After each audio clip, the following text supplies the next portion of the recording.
ध्यान में भी बैठते हैं तो ख्याल से ही, ख्याल को ही स्थिर करना पड़ता है और कोई इंद्रियां आपका जो है उसमें सहायक नहीं है। इसलिए सूरत दरस करन को जाती, तकती तीसर तिल खिड़की। ये तो बड़ी बारीकी हो गया। ये गुरु महाराज सूक्ष्मता की ओर ले जाते हैं, लेकिन ईश्वर आपका है कैसा। आप जिनका भक्ति करना चाहते हैं, उपासना करना चाहते हैं, वो ईश्वर का ज्ञान आपको ठीक ठीक होना चाहिए। अभी ईश्वरे में झंझट फंस गया है। 24 अवतार हुआ है वह शक्ति का, वे 24 अवतार लिए हैं, तो 24 अवतार में 2 अवतारी जो है ये ज्यादा समय तक उपकार किए हैं। धराधाम पर जो आए 2 अवतार, ये 2 अवतार बहुत उपकार किए हैं, बहुत समय तक अपने शरीर में रहे हैं।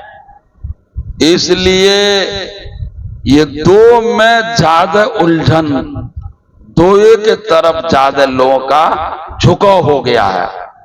और युग कितने निकल गए। त्रेता में भगवान राम आए, द्वापर में कृष्ण आए, कितने बार ये शरीर अलट पलट हुआ है। ये जीव के लिए ये चोला कितने बार अलटा पलटा है।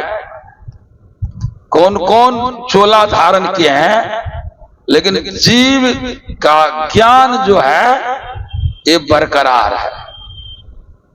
जीव का ज्ञान, ये आत्मा का जो ज्ञान है, चाहे जिस जोनि में ज्ञान को ये ग्रहण किए हैं, इसलिए अभी भी जो हम लोग सुन रहे हैं कि पहले यानी जो युग बीत गए हैं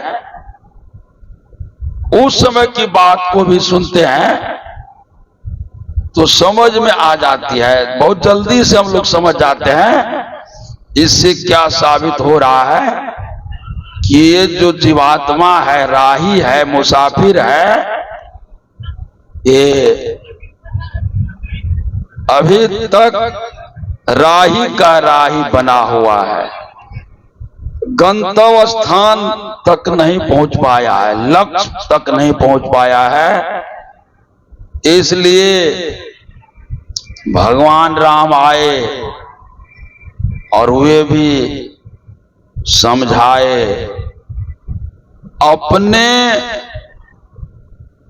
अपने बारे में कभी भी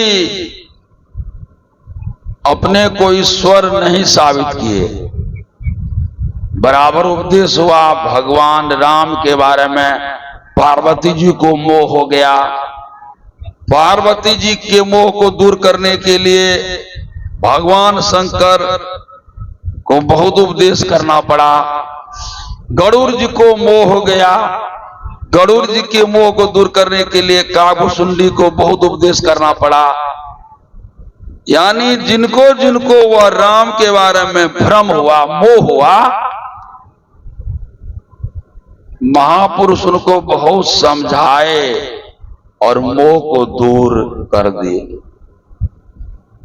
इसलिए हम संत मत के सत्संगी अनुयायी लोग, मां बहन भाई बंधु, बराबर सत्संग में बैठते हैं, बराबर सत्संग में भाग लेते हैं, लेकिन सत्संग सुनते सुनते आपका जो भ्रम है, मोह है, ये दूर होगा।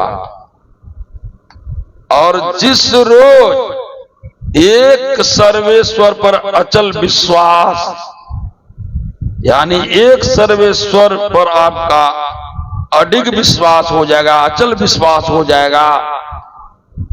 कहते हैं तब संत मत का ज्ञान आपके लिए ठोस हुआ। और संत मत के ज्ञान में परिपक्व हो जाना एक सबसे बड़ी उपलब्धि है कि इस जन्म में कम से कम ब्रह्म का आपको कहते हैं परोक्ष ज्ञान, यानी बुद्धि में आ जाए, बौद्धिक रूप में आप कम से कम ब्रह्म के बारे में सही सही जान लें, तब तो ठीक है। यदि भ्रमिते रह गए, ईश्वर का ज्ञान ठीक ठीक नहीं जचा, ठीक ठीक समझ नहीं पाए, बराबर जितने महापुरुष हुए सब उपमा दे दे करके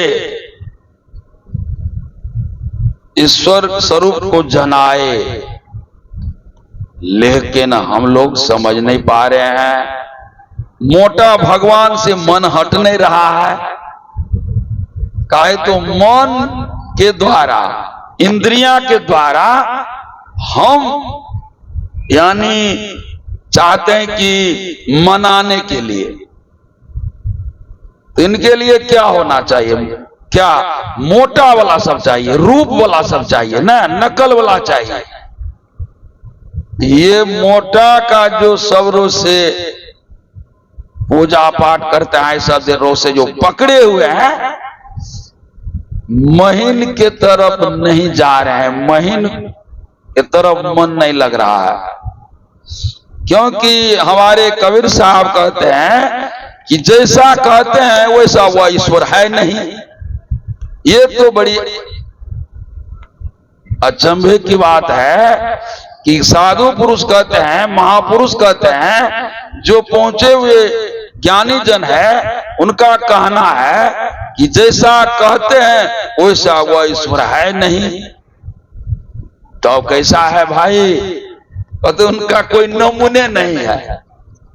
जस कथिए तस होत नहीं, जस कथिए तस होत नहीं, जस है तैसा सोय।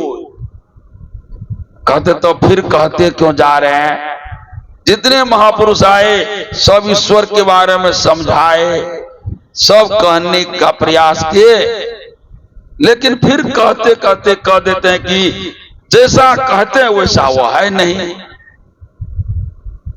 तो कहते हैं कहत सुनत सुख उपजे।